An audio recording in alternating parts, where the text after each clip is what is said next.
Hey everyone, how's it going? Welcome to the NoDQ.com live recap of WWE Smackdown for Friday, July 23rd, 2021. WWE in Cleveland, Ohio for most of the Smackdown that aired on Fox. There were two matches that aired at the Rolling Loud Music Festival, and that was an interesting sight. We'll get to that in just a few minutes. Let's talk about what happened at the start of the show. Real quick shout out to the chat room, everybody watching live. I appreciate your viewership and support. And thank you to everybody that's watching this on demand as well. We kicked off with John Cena. Crowd going crazy for Cena. Ran down to the ring, cut this promo. He even brought up the Firefly Funhouse. How did he come back from that? He said he's there to address the egomaniac Roman Reigns. He made it clear he wants a match at SummerSlam. He brought up the Cleveland team changing their name to the Guardians, which I thought got a strange reaction. It seemed like the crowd wasn't sure how to react to that. Cena then got the crowd into it again by saying that Roman Reigns as champion absolutely sucks. And he said that now that there's no more Thunderdome, everyone deserves to be heard. Cena said to stand up for what you believe in. Cena asked the crowd, whose side are you on? Are you on the side of Team Jorts? Or are you on the side of Team Cargo Pants? He said he's going to beat Roman Reigns at SummerSlam, and then at SummerSlam, the champ will be here. The crowd chanted Cena. They were fully behind him at this point. And then out came Paul Heyman. Heyman back in front of a live crowd again. Always great stuff. Heyman said that Cena is wrong. Reigns cannot hear Cena because Cena is not worth listening to. And Heyman said that Cena will get an answer about the SummerSlam challenge when Roman Reigns decides to come out and show everyone that the tribal chief is here. And then a great moment, Heyman started mocking John Cena's theme song. That was fantastic. But the best moment of SmackDown was still to come.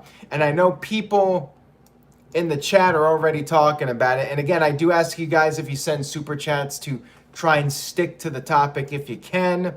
I would appreciate that. TJS with a $3 super chat, perfect example, jumping ahead a little bit, saying, Rolling Loud is Corpus Christi, crowd gave no Fs. I'll talk about that in a few minutes. D. Martin V with a $5 super chat. Thank you for that. I appreciate it. Says, do you think WWE is indirectly promoting the Fast and Furious franchise with Cena as Jacob versus Roman, who is Hobbs? No, I don't think so. I think WWE is promoting one of the biggest matches they can possibly do with two of their biggest stars. I think that's all it is. Obviously, the biggest match would be Roman Reigns versus The Rock, but they're going to likely save that for WrestleMania. John Cena has a little bit of free time, so why not do that match with the fans back? Big stadium match. I think that's why they're doing it. I don't think there's any other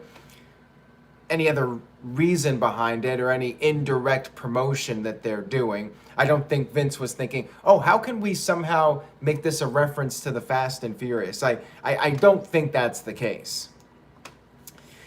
We had our first match of the evening, which was Finn Balor versus Sami Zayn. And quick shout out to Mohammed. He says, happy Friday. He really likes the new Smackdown set. And I appreciate Mohammed and everybody else being in the chat room. Finn Balor versus Sami Zayn. And footage was shown of Sami Zayn winning at Clash of Champions last year. And that great moment when he used Jeff Hardy's earlobe to handcuff Jeff's ear to the ladder. That was an all-time great moment. We had a pretty standard match here. Crowd firmly behind Balor, chanting Sami sucks.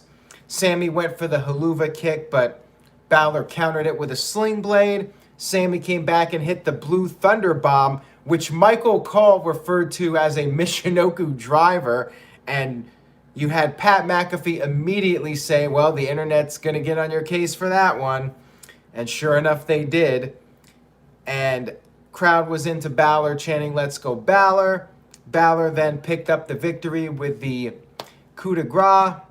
Good match here to kick off the action on SmackDown.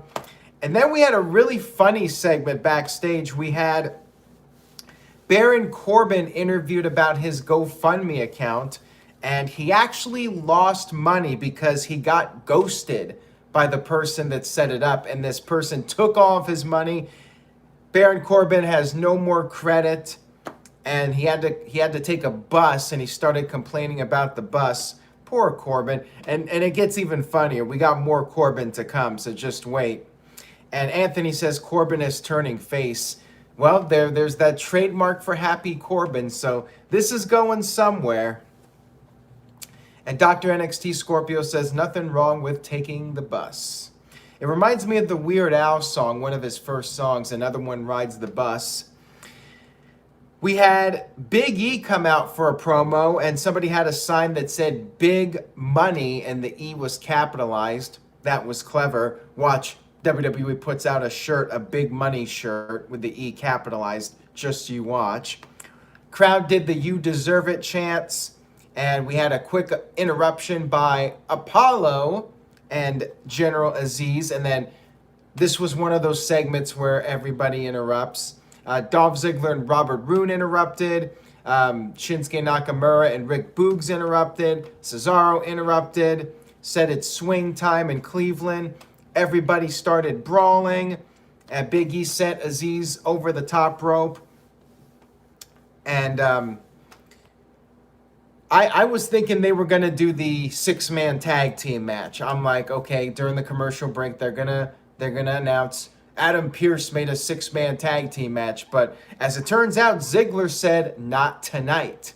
And then when we came back from the break, we went to Miami Gardens for the Rolling Loud portion of SmackDown. And what happened was, in the arena in Cleveland, they did, in fact, do the six-man tag team match. It was really weird on TV, like, to have that set up for no match, and it's something they usually do. I'm not complaining, but it was a little strange. I guess it does make sense for the fans in the arena that they got the six-man match, but watching it on TV, it was a little strange to have all those guys run down and then there's no match. I suppose they do that match next week. Hamp Cano with a $5 super chat. Thank you, Hamp. I appreciate it. Says, can't believe I'm saying this, but Corbin has entertained me lately. Somebody pinch me. I agree. I'm enjoying this Corbin storyline so far. I'm curious to see where they go with it. But he's doing really good in this role. And Leatherface says Corbin stuff is good. And Hamp says that Miami crowd did not give a damn about WWE. And Greg says, damn, Cleveland got lucky while us TV fans got screwed, LOL. Yeah, so the babyfaces won that match, which I guess it's not technically a spoiler since it was a dark match. Yeah, good guys won. They'll probably do that six-man match on TV, I'm guessing. So we had Wally, the rapper, at the festival to try and get the people pumped up for some professional wrestling.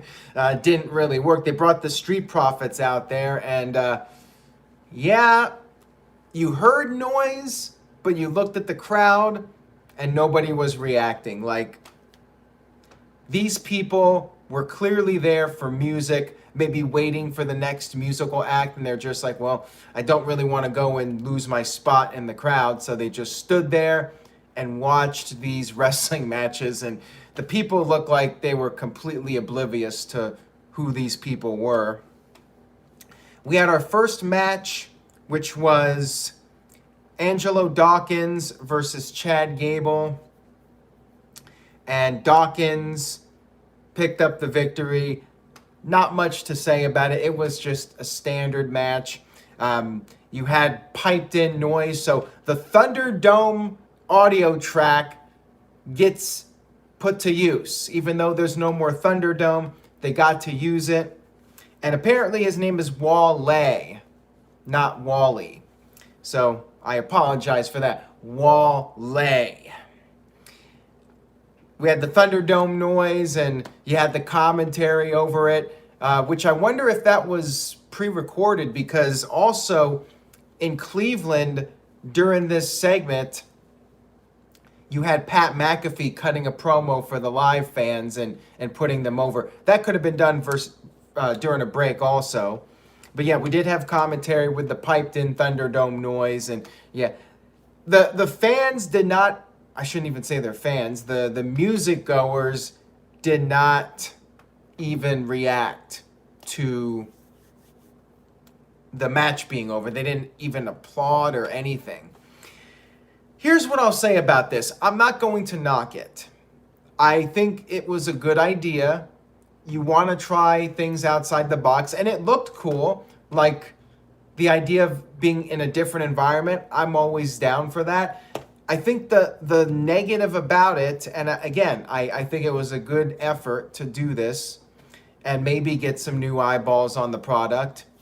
I mean, that's always a good thing. If you can even get, a couple hundred people in that crowd to become wrestling fans, you might make some money out of them. The problem is that because every crowd shot, they were not reacting to anything, it made wrestling look really uncool. Like, you're watching this and you're like, well, only the wrestling bubble cares about wrestling. Outside of the bubble, these people do not give a damn about wrestling. But we'll see if it works out for WWE, if they get some new eyeballs on the product. And we had a second match, which was advertised in advance, the women's match. Bianca Belair defending the women's championship against Carmella. Again, very standard match. And Bianca picked up the win with the KOD. And again, no reaction from the audience. Bianca was trying to play to the crowd and nothing from them. You had the Thunderdome audio track making noise, but yeah, you could tell the people there were not interested in seeing wrestling. They were more about wanting to see the next act and not lose their spot in the crowd. TJS says that crowd probably thinks wrestling is fake. Yeah, they might. I mean, that would definitely be that type of crowd. Just anybody who's not into wrestling is going to think, well, that stuff's stupid. Like, why should I even bother watching that?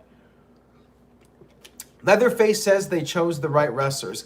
Well, I've seen people on Twitter argue that maybe John Cena and Roman Reigns should have been on, but in a way, I think that might have been worse, because if Roman Reigns went out there and there was nobody reacting, like, that would be really embarrassing. So I'm not sure you want to risk putting your top stars out there and the crowd still not reacting. I think that might have been too risky. DJW with a $5 super chat says, I'm pretty sure there were a few people that were into it. I don't think it was a complete flop. They tried. It was a good effort. And I agree with you on that. I do applaud them for the effort. I don't think they should stop doing stuff like this, but maybe try like a rock music festival. You might get some more wrestling fans.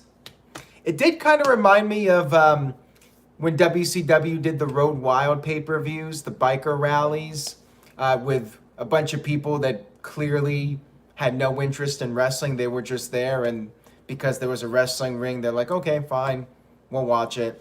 But they didn't really care. And I agree with Brandon Vega. Cool stage setup for it. It looked good. They had some pyro and whatnot. So back to SmackDown in Cleveland, we had Shotzi Blackheart and Tegan Knox. Oh, I said Blackheart. Shotzi, excuse me. They were trying to repair her tank. There was a malfunction with it. And over to the side, you had Baron Corbin apologizing to Kevin Owens, asking for forgiveness for all the bad things he did. And Owens pointed out that Corbin's shirt had a spaghetti stain on it. And Owens felt so bad for Corbin that he actually gave him a couple of $20 bills and gave Corbin some advice. Try not to be a jerk around people. Sound advice. And as Owens walked away, Shotzi got her tank working and she shot Corbin in the stomach with her, whatever that thing is that's in the tank, her little Nerf thingy. I'm not even sure what it's called. Like a toy rocket or something. And for those of you that know the Simpsons episode with Hans Moleman getting hit with a football, this is pretty much what it was. Same exact energy. All we needed was that clip of Homer laughing hysterically after this and saying, "Give that man the prize." So I actually thought this was really entertaining, and I'm starting to feel bad for Corbin. And the kicker of this was when he was shot, he fell down to the ground, and you had the dirty dogs run in and steal Corbin's money that Owens gave him, and Owens actually ran back and chased them off. I was laughing hysterically, and a lot of WWE comedy falls flat, but this worked. I loved it. Corbin did a great job, and I'm starting to feel sympathy towards him. So if that's the intent, so far it's working. We had Edge, and by the way, Joseph says, "Ow, my groin," which is a line from The Simpsons. We had Edge come to the ring. Big pop, of course, as you would expect for the rated R superstar.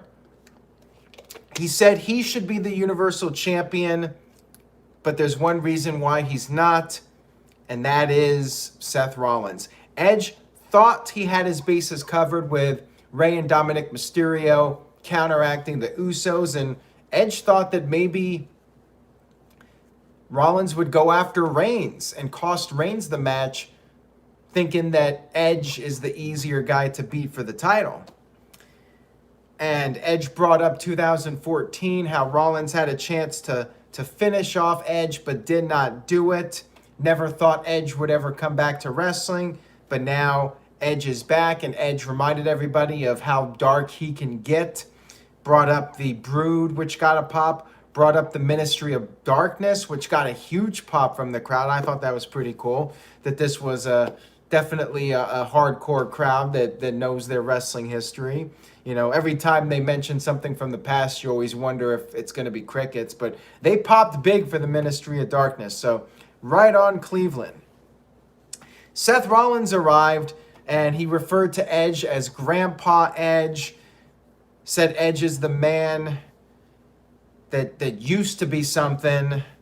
Edge invited Rollins into the ring, promising that he would not put his hands on Rollins. And Rollins vented about how guys like Edge and John Cena are taking away opportunities, and said that Edge has been a scumbag to him, and he's happy to crush Edge's dreams. There were "you suck" chants from the fans, and Rollins said, yeah, he did hesitate 7 years ago, but he will not resist to pull the trigger next time.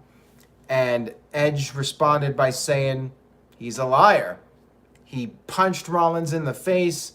There was a huge brawl. Edge went for the spear, but Rollins ducked away to safety and got to the back. Good segment here. I liked it to build up the match at SummerSlam. Looking forward to that one.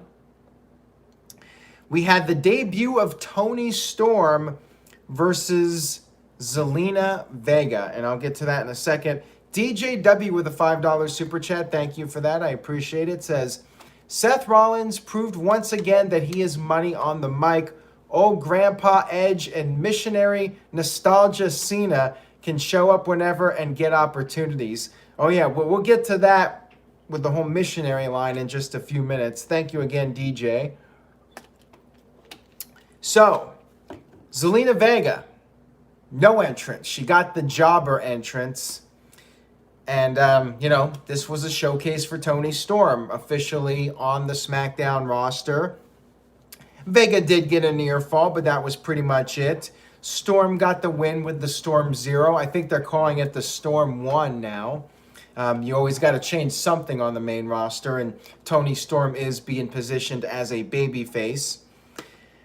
Poor Zelina Vega, she gets rehired just to be enhancement talent now.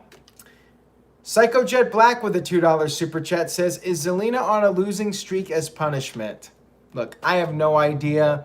I'm sure people will speculate and think that she was brought back just to teach a lesson to people, just to put her in check, you know, after that whole debacle with the cameos and the OnlyFans, the whole third-party ban. They bring her back and make her enhancement talent. And they're like, well, we're paying you, so do your job, girl. I feel bad for her, though. Like, they bring her back just to have her job out. Like, there was nobody else in the women's division they could have had do the job in this match other than Zelina Vega. I mean, I know they got other women on the roster. You could have had a local from Cleveland do the job. All right, so next up, we had Jimmy Uso versus Dominik Mysterio. Jimmy went right after Dominik, trying to get some payback from Money in the Bank. Went back and forth a little bit. Jay saved Jimmy from a 619 attempt. Ray went after Jay. And then Dominik, he did the Three Amigos, paying tribute to Eddie Guerrero. That got a big pop. He did hit the 619. He went for the big splash, but then Jay got on the apron. Ray got taken out of the equation. Dominik jumped off from the top, got hit with a super kick. However, he kicked out of that, and then Dominik went after Jay, which was his undoing, because as soon as he got back in the ring, Jimmy took him down, went for a cover, and then we had a repeat of the Money in the Bank finish, where Jay used his feet to give Jimmy the leverage with the pinfall, and Jimmy scored the win over Dominik. So, again, nice little storyline here with the Usos. Match was all right. I did think they botched something towards the end with Dominik and Jimmy. Tried to recover the best way they could. But all in all, pretty entertaining match. We had our final segment of the evening, Roman Reigns arriving to answer John Cena's challenge for SummerSlam. And everybody held up the championships. You had the Usos and Reigns hold up their titles. First thing Roman Reigns said was for Cleveland to acknowledge him. And talked about how John Cena acknowledged him at Money in the Bank. Reigns started getting what chants. But then he cut a hell of a promo. He didn't let the what chants get to him. And that's the sign of a true pro, when you can just blow off the what chants and still cut your great promo. Hats off to Roman Reigns. You know, anybody that says the guy cannot cut a promo, I dare you to watch this one and tell me he can't cut a promo. So he said that Hollywood fooled him. He thought when John Cena came back, we were going to see something different from John Cena. But instead, it's a nostalgia act. Same outfit, same hand gestures, same promo, same insults. Reigns said that he could search online and find John Cena in 2005 and it would be the same exact thing. Not exactly, because I think Cena was still wearing the Thug Life attire. He wasn't switched over. I think the later half of 2005 is when he started wearing the baseball cap and the t-shirts. But remember, he used to have the chain and he would wear the tank top. I think that was up through like the middle part of 2005. And then he had the line of the night. He said, John Cena is the same. It's like missionary position every single night. And I just broke out laughing here. Like this was hilarious. And the crowd loved it. This was a fantastic line from Reigns. And then Reigns said he doesn't want to see John Cena. And he's not going to see John Cena in the main event of SummerSlam because the answer is no. Walter Cruz sent in a $5 super chat, says, Rollins should get the rub and win the feud and be the next challenger to Roman before The Rock challenges him, and Uso should stay champions just as long. Well, as long as Jimmy and Jay can stay out of trouble, especially Jimmy. But yeah, I think at some point you got to turn Rollins face and have him feud with Reigns. Like, I will say Rollins is doing a great job now. Like, I feel like he's peaked with the heel character. It kind of was not working for me in 2020, but I think since Rollins came back and started wearing the suits and they changed his music, I think Rollins has gotten more in the groove with the heel character.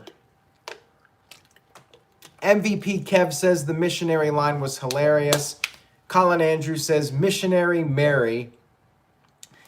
And we had a surprise here, something I was not expecting here at the end.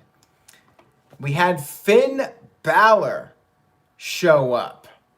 Finn Balor, instead of John Cena, I thought we were going to get Cena and Reigns. Finn Balor came out. So WWE with a curveball here and said that, well, first Reigns thought that Balor was there to acknowledge him, but Balor had a challenge. Since John Cena was out, he wanted a match with Roman Reigns, and the crowd did the yes chants, and then they chanted Roman scared, and again, Roman, total pro here, playing off the crowd as they were chanting Roman scared, so that was great too. And then Reigns got on the mic and said, challenge accepted, and the show went off the air. Great ending. Now, a lot of people are wondering what's going to happen here with Balor. Is he going to just be the guy that puts over Reigns before SummerSlam?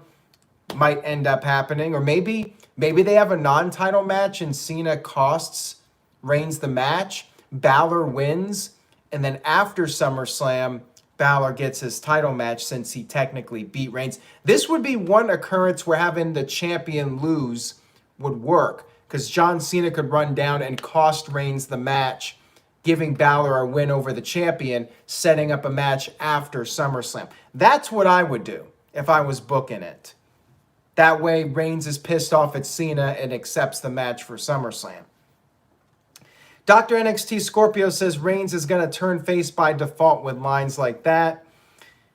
And Marcus Steele Wright says, my favorite Rollins character so far. Colin Andrews says, I did not see Balor coming whatsoever. And Greg said Balor versus Reigns will be a great match.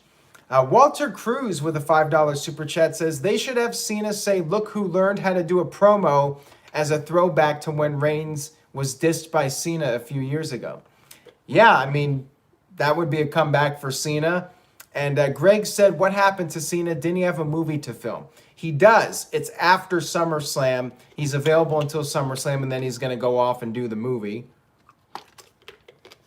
Brandon Vega thinks they need to bring back the big gold belt instead of the Universal title. I don't think that's going to happen, unfortunately.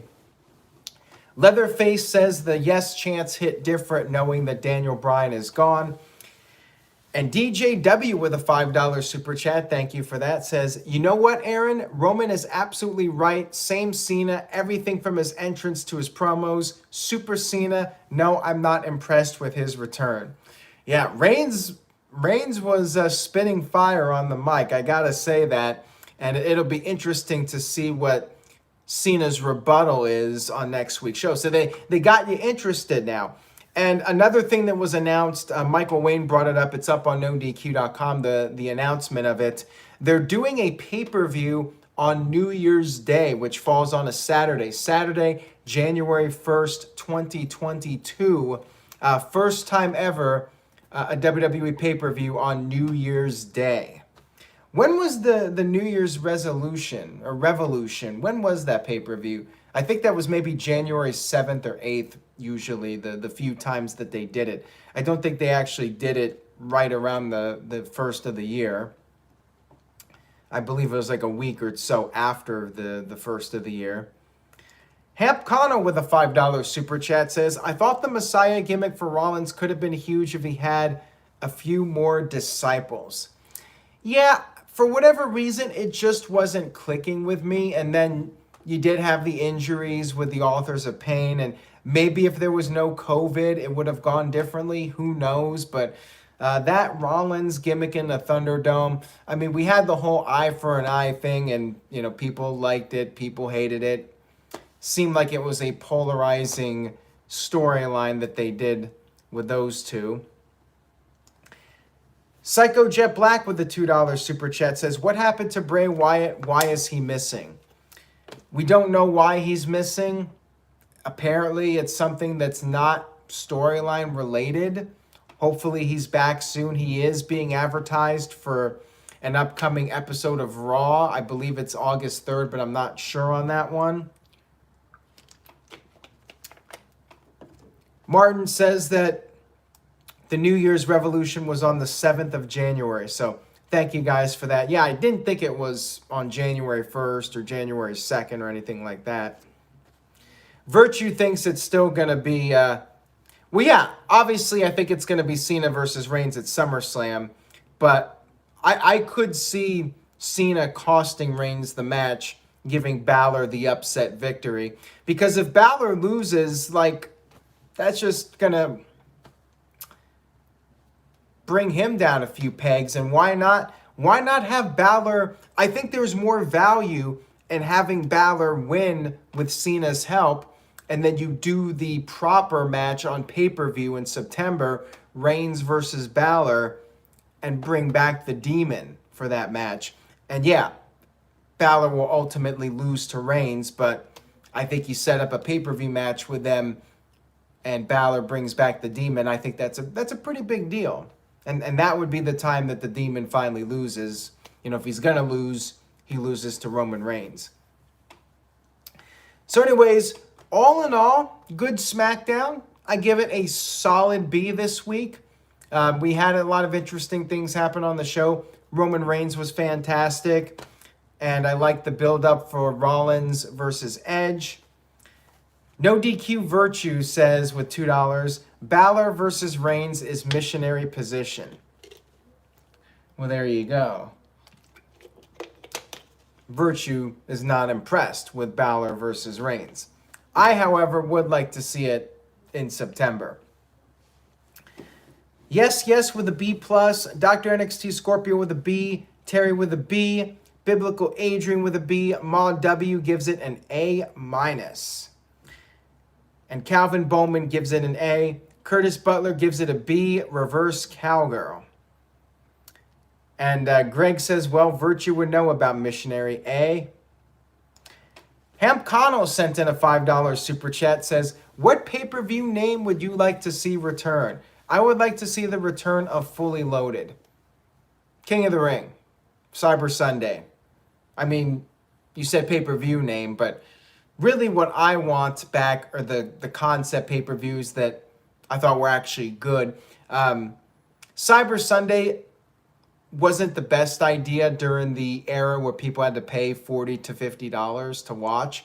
But I think now Cyber Sunday is a cool idea. Of course, if they actually let it be legit voting and they don't rig it and manipulate it. And of course, King of the Ring, even Queen of the Ring. Like, I want to see the one-night tournament come back. Psycho Jet Black with a $2 super chat. Oh, and you know what else I'd like to see come back? Instead of Elimination Chamber, how about St. Valentine's Day Massacre? I thought that was a good pay-per-view name. Psycho Jet Black with a $2 super chat says, should Big E cash in on Reigns or Lashley? Well, we did talk about this on the No DQ review, which, by the way, thank you guys very much for watching. One of our most watched episodes ever of the No DQ review. And you guys should check it out if you missed it. We did talk about it, and I brought up how I think Lashley would be the guy to cash in on in order for Big E to get revenge after what was done to Kofi Kingston at the pay-per-view. And Walter Cruz with a $2 super chat says, Balor has to lose first, then bring out the Demon, B+4. And yeah, you could do that too. Reigns beats Balor, and then after SummerSlam, Balor gets his rematch and he tries to go as the demon but is unsuccessful. You can do that as well. So we'll see what happens. Anyways, guys, thank you all so much for tuning in tonight. I appreciate the viewership and support. Mike D with a $5 super chat says, it looks like it's basically confirmed that CM Punk signed with AEW. Well, nothing is confirmed until it's announced by WWE. Or not WWE, AEW. Until that happens, or until CM Punk shows up on an AEW show, nothing's 100%. I would say that where there's smoke, there's fire. And I sense it's going to happen now. I really do. Virtue says, way to go, JR. Yeah, I did pull a JR there. I will still believe it when I see it, but I realistically think CM Punk is heading to AEW. I really do. Bryan, too. And it's going to be a very interesting fall with CM Punk, Daniel Bryan, The Rock possibly coming back for Survivor Series. Like, as long as COVID doesn't mess everything up again, it's going to be a fun rest of 2021. There's a lot to look forward to. So make sure you stick with me for the recaps throughout the rest of the year. Subscribe, youtube.com/AaronRift, no DQ. Tell a friend, spread the word, and turn on notifications for updates. Enjoy your weekend, everybody. Be safe, and I will see you all next time.